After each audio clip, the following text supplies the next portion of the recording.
Hi guys, ಎಲ್ರಿಗೂ ನಮಸ್ಕಾರ ರೀ. ನಾ ಇವತ್ತು ಎಲ್ಲಿ ಬಂದಿನಪ್ಪ ಅಂದ್ರೆ ಭಾರತೀಯ ಮಾಲ್.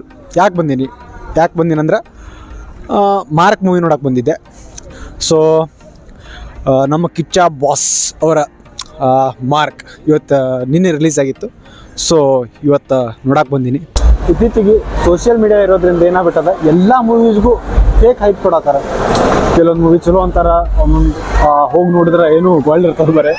ಸೊ ಯಾವಾಗ ನಾವು ನೋಡ್ತೀವಲ್ಲ ಅವಾಗ ನಮಗೆ ಒಂದು ಪರ್ಸ್ಪೆಕ್ಟಿವ್ ಕುಂದಿರ್ತದೆ. ನಾ ಅನ್ಕತನ ಜಾಸ್ತಿ ರಿವ್ಯೂಸ್ ಮೇಲೆ ನಂಬಕ್ಕೆ ಹೋಗಲ್ಲ. ಇವತ್ತು 45 ಮೂವಿ ಮತ್ತು ಮಾರ್ಕ್ ಈ ಎರಡದ್ರೊಳಗೆ ಯಾವ್ದು ಹೋಗ್ಬೇಕಂತ ಭಾಳ ಕನ್ಫ್ಯೂಷನ್ ಇತ್ತು ನಮಗೆ ಮಾರ್ಕ್ ಹೋಗ್ಬೇಕಂತ ಅನಿಸ್ತು. ಸೊ ಮಾರ್ಕಿಗೆ ಬಂದ್ವಿ.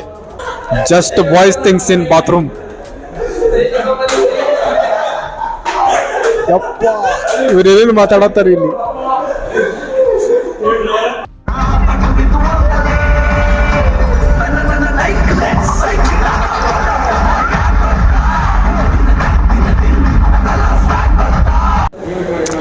ಇನ್ನೀಗ ಮೂವಿ ಮುಗಿತ್ರಿ, ನಾವು ಎಲ್ಲ ಹೊರಗೆ ಹೊಂಟೇವಿ. ರಾತ್ರಿ ಮೇ ಬಿ 1-1:30 ಆಗ್ಯದ. ಈಗ 10-20 ಶೋಗೆ ಏನು ಬಂದಿದ್ವಿ. ಮೂವಿ ಬಗ್ಗೆ ಒಂದೇ ಮಾತನ್ನ ಹೇಳ್ಬೇಕಂದ್ರೆ ಚಲೋ ಐತ್ರಿ.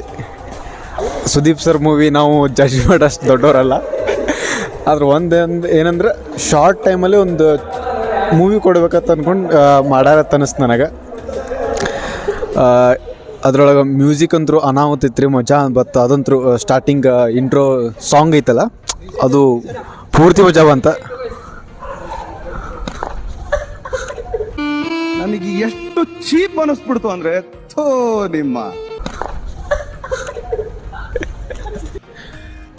ನನಗೆ ಮೂವಿ ಎಲ್ಲಿ ಫಾಲ್ಟ್ ಅನ್ನಿಸ್ತಪ್ಪ ಅಂದ್ರೆ ಸ್ಟೋರಿ ರೀ. ಸ್ಟೋರಿ ಇಂಪ್ರೂವೈಸೇಷನ್ ಆಗ್ಬೋದಿತ್ತು, ಭಾರಿ ಆಗ್ಬೋದಿತ್ತು. ಸ್ಟೋರಿ ಒಂದು ಸ್ವಲ್ಪ ಚಲೋ ಇತ್ತಂದ್ರೆ ಇನ್ನೂ ಭಾರಿ ಆಗ್ತಿತ್ತು ನನಗೆ ಫೀಲ್ ಆಯ್ತು. ಮೂವಿ ಒಳಗೆ ತಮ್ಮನ ಬಗ್ಗೆ ಮಾತಾಡತ್ತಿದ್ದೀರಿ ಸ್ವಲ್ಪ. ಸೊ ನಮಗೆಲ್ಲ ಗೊತ್ತಾಯ್ತು ಉತ್ತರ ಕರ್ನಾಟಕದವರಿಗೆ, ಬಟ್ ನಿಮಗೆ ಏನಾರ ಗೊತ್ತಾಗಿದ್ರೆ ಕಮೆಂಟ್ ಹಾಕ್ರಿ ಅದು ಏನಂತ. ಏನೋ ತಮ್ಮ ಅಂದ್ರ